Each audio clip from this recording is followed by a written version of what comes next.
Just.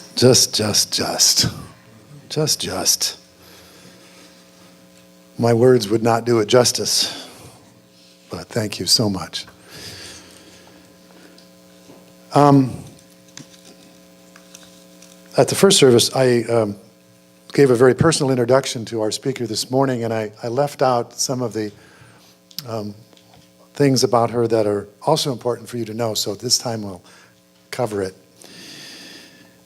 Rita Marie Johnson started out in Costa Rica in 1993, and like many of us, looking for a way of connecting, social and emotional connection. And years of research led her to finding out that empathy is attained through conscious connection to feelings and needs, and that insight is accessed through heart coherence. And that's really at the heart of the teachings that are known in spiritual communities as Be Peace, and in the world as the connection practice in the secular sort of settings. And then Rita Marie has, her work was acknowledged in Costa Rica by the Ministry for Peace. And in 2006, a bill was introduced to create a ministry for peace in Costa Rica. And in 2009, that bill was passed and was supported by the president, Oscar Arias. I'm probably saying that wrong, but you probably know. So Rita Marie personally has contributed to this practice that has been really instrumental in my life and in my relationships, primarily with my partner, Denise, who has become a ressource, who is certified in the Be Peace practice, and has at first insisted that I learn this practice so that it would enhance our relationship. And as I have learned it and acquired it, I realize that it is that which really brings down the walls. Really brings down the walls. We're never going to agree, but there is a way to be with each other and stay at the table and be heart to heart and face to face and find a way to seek a deeper understanding that allows us to see each other and not reject each other. And obviously, if there's going to be a world of peace, if we're not going to be memorializing people who have died because of armed conflicts being away, then we're going to need to learn something and learn it soon. This is the great work that Rita Marie does, and she's going to be talking about how we can get connected today. I'll let her finish the rest of that. Please welcome Rita Marie Johnson.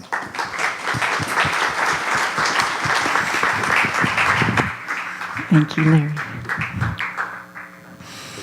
Yeah.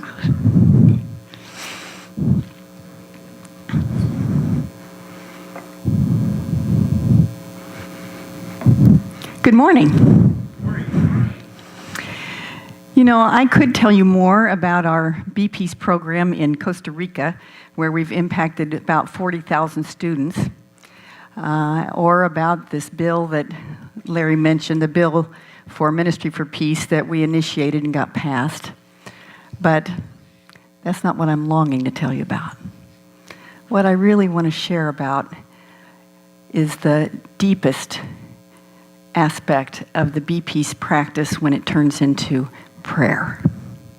That's what I long to share with you, because that's what's made the difference in my life. How many of you have rich, rewarding, consistent prayer lives that lift you up every day? That is so great to see. You know what? I have to tell you that in this spiritual center, there have been more hands raised on that question than anywhere I have taught. I'm serious. It's surprising. It's wonderful. It's so good to see that. Anyway, so how many of you would like to enrich your prayer lives, no matter where you are in your prayer life? How many of you would like to enrich it? Okay. Well, let's explore that together today. Years ago, I was working at the United Nations University for Peace in Costa Rica, and I had a very demanding job. The University for Peace was really going through a period of renewal, and I was working at least 60 hours a week. And then out of the blue, they asked me to produce a musical called Razur. And it's like, whoa, what an unusual thing to be asked. But I was so thrilled to be asked to do this because I'd already been inspired by this 85-page epic poem called Razur. And I had founded a school based on it. It was called the School of Razur. And I'd also founded the Razur Foundation. So that was all put behind me when I started working at the University for Peace. So to be asked to produce a national musical called Razur was huge. However, when the responsibilities of producing this musical were added to my already demanding job, I became exhausted. And so at the end of one very tiring, stressful day, I came home and I was just really feeling desperate to find some peace, to find some way to handle all of this. And I had learned something called heart-brain coherence. How many of you are familiar with heart-brain coherence? All right, good. And so I knew how to do that, but I was only using it when I was desperate. And now I was desperate. And so just before falling asleep, I moved into heart-brain coherence and I found some peace.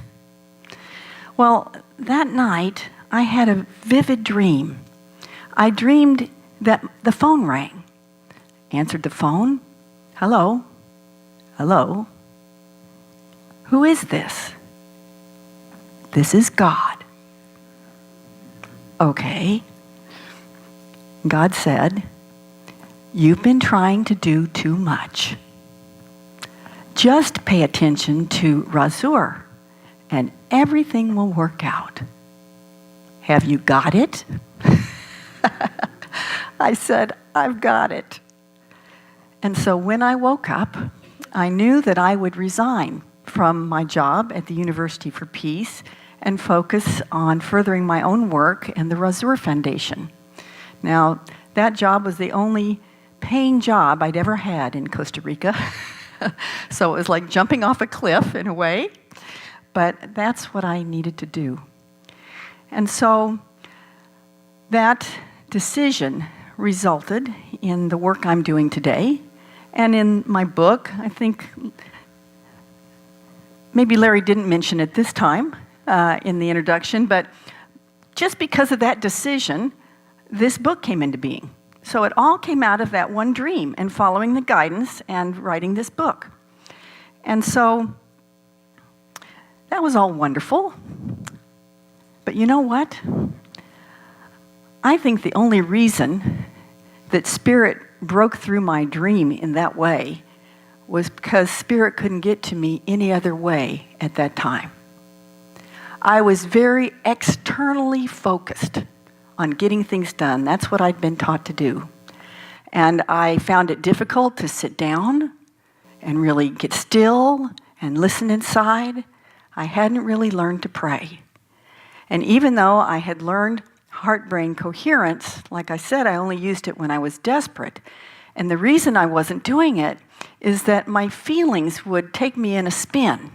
You know, I just wasn't really addressing how I felt inside, and consequently, I just couldn't find the willingness to do heart-brain coherence. Anybody else that's learned coherence have that challenge? You know, it's one thing to learn it, it's another thing to really find the willingness to do it when you need it most. And so I was disconnected. You could say that my inner phone line was off the hook. And I had some problems with discernment and making choices. I had some challenges maintaining connection in my relationships. I really just yearned to be completely connected to myself, to others, and to Spirit. And so then I learned about something called nonviolent communication. How many of you are familiar with it? It's also very popular, and I know Marshall used to teach it here in Santa Barbara. And so once I learned about nonviolent communication, I realized there was a whole aspect of life that I'd kind of missed, and that's really knowing how to name my feelings and go under my feelings to find the unmet needs that I'd perceived. And so once I learned how to do that, it was like I began to experience life on another level. Now I was beginning to be more connected. Instead of leaking my feelings out in the world or having them take me for an inner spin, now I could just connect. Okay, that's what I feel, and this is what I need, and how am I going to get that need met now? And so it was very liberating for me emotionally. And then one day I had an aha. I realized that if I named my feelings and needs first, then I could find that willingness to move into heart-brain coherence, and then I could hear that still small voice inside. So when I put those steps together, I was able to connect with myself, connect with others, and connect with spirit. And later, I learned the science behind that. You can see on the screen here that when we name our feelings, that it reduces the reaction of the amygdala of the brain. The amygdala is that part that's the fight or flight response. You know, when something triggers us and boom, we're feeling faster than we can think. Well, when the amygdala is screaming at us like that, like we're reacting irrationally, we know from the science, from the research, that the moment we name the feeling, the amygdala reaction fizzles. It's like it's been heard. I'm screaming at you, okay, you heard me, you named me, now shut up. And the other part is that we know that when we name our needs, that it stimulates the part of the brain that has to do with empathy, and our hearts open with compassion. So really naming those needs helps us to get to self-empathy, or even guess what the needs, respectfully guess, the needs of another person, and our hearts open to them. And so then the third step was, we know from the science that when we are in positive affect, or what you could call a good mood, in other words, when we're having positive feelings, not just positive thinking, but when we're filled with positive feelings, we know from the science now that we're more reliably able to access our insights. So these 3 steps and the science behind them helped me to really see how I could, for the first time, manage my inner life. But I still hadn't yet learned to pray. And so I had another opportunity to learn. I had a big emotional shock in my life.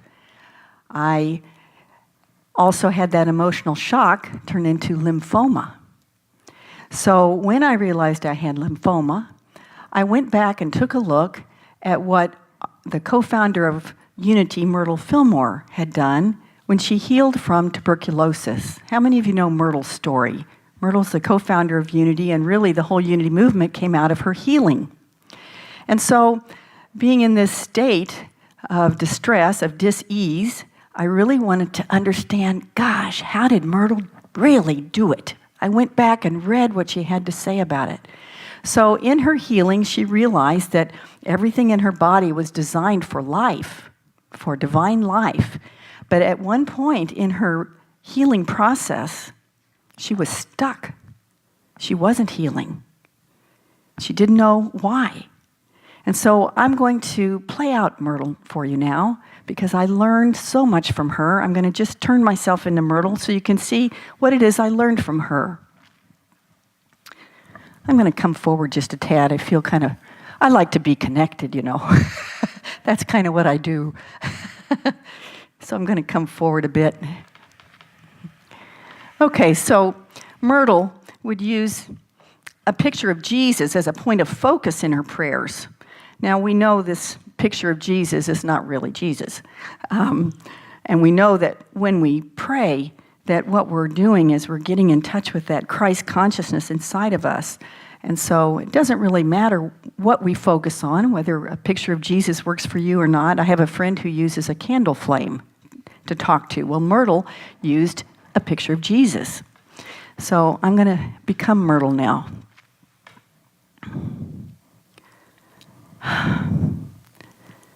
I'm just feeling so discouraged. And I'm just confused. I really just don't know what more to do. I know that I'm designed to be radiantly healthy. I know that this divinity is the truth of who I am, but there must be something I'm doing that's blocking the flow. And I don't know what it is. I'm just really confused. I don't know what else to do. But what I do know to do is to just move into blessing and appreciating my body and the work it is doing for me in healing. And so I'm going to just move into that now. Just blessing all of the cells of my body, each one fulfilling its divine function. My lungs, breathing the breath of life, restoring my wholeness, moving me into radiant health, and my beautiful heart, pumping the blood of life through my body.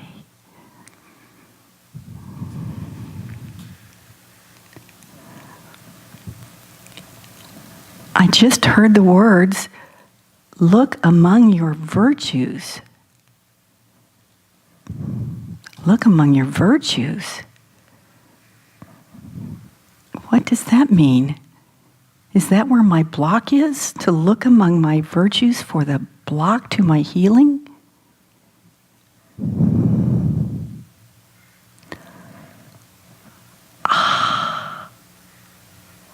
I've always thought it was a virtue to keep my feelings to myself. And now I realize that just stuffing them down, swallowing them is making me sick. Now I'm going to deal with my feelings. I'm not going to swallow them anymore. Now I know I can get well. Thank you. Thank you, Spirit. Thank you, thank you.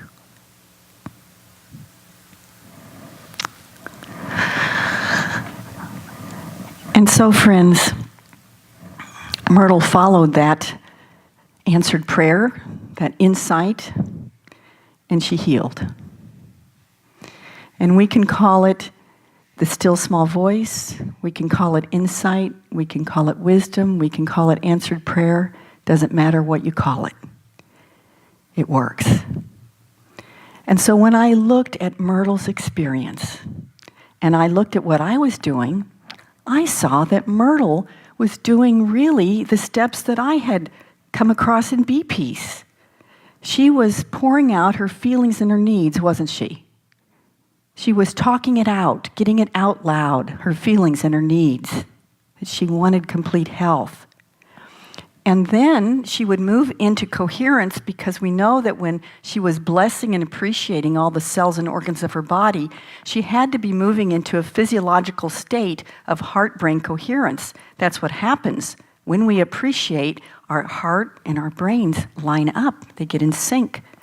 And then when they're in sync, all the static is gone, and we're able to listen inside, and those insights, those answered prayers come through. So Myrtle was doing Be Peace underneath her affirmations. She was also doing Be Peace. So what was Myrtle doing that I wasn't doing? She was doing it every day as prayer. I was just using Be Peace as a way to resolve things once in a while when they came up, conflict resolution. I really wasn't using it as a daily practice. And because I'd been so externally focused in my life, it had been hard for me to sit down and be internally focused. Anybody struggle with that besides me? Just getting yourself to sit down and get still? And so what we did was we created a workbook. And in this workbook, it spelled out the practice. And it was the first time when we really started emphasizing it as a daily practice. And I started doing it myself as a daily practice, because it has a place for whatever's going on. It doesn't have to be something, a challenge every morning. Could be a celebration. Could be something wonderful going on.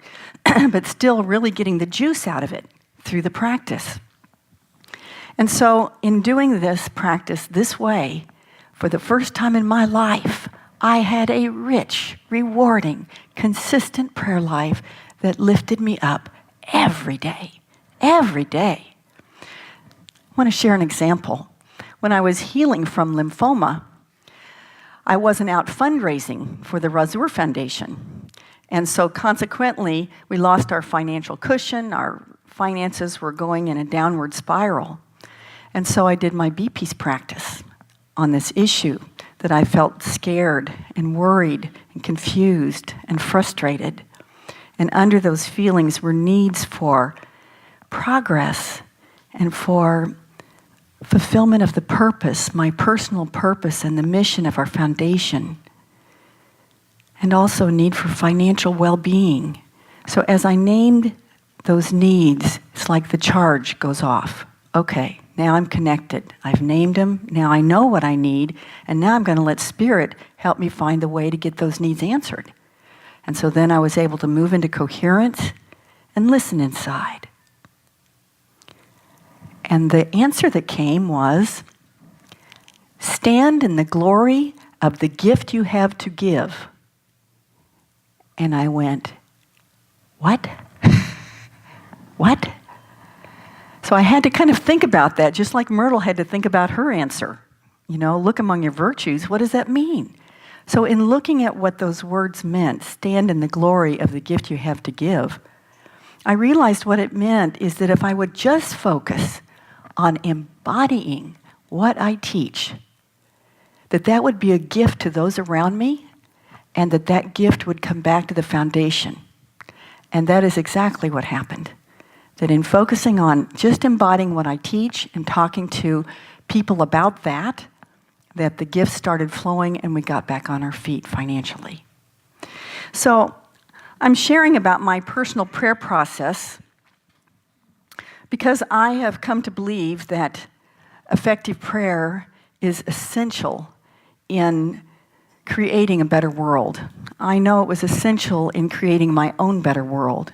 And I want to share one more strategy with you that I use. I actually do use the picture of Jesus like Myrtle did. But there's another strategy I use. And I'm going to share an anecdote first about it so you have a context for this strategy.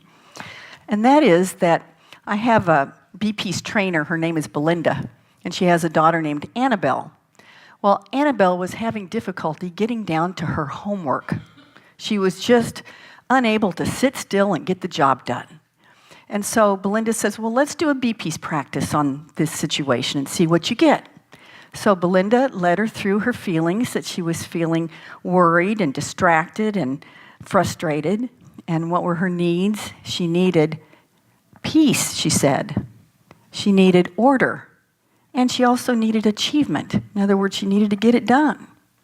So after her feelings and needs, now she's more clearer on what it is. And Belinda leads her into coherence.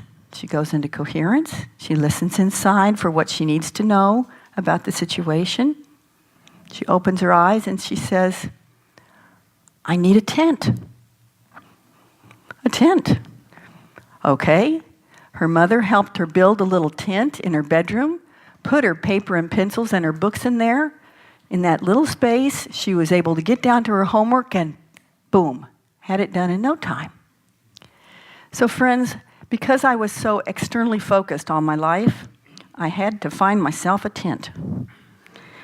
And so when I pray, this is my tent.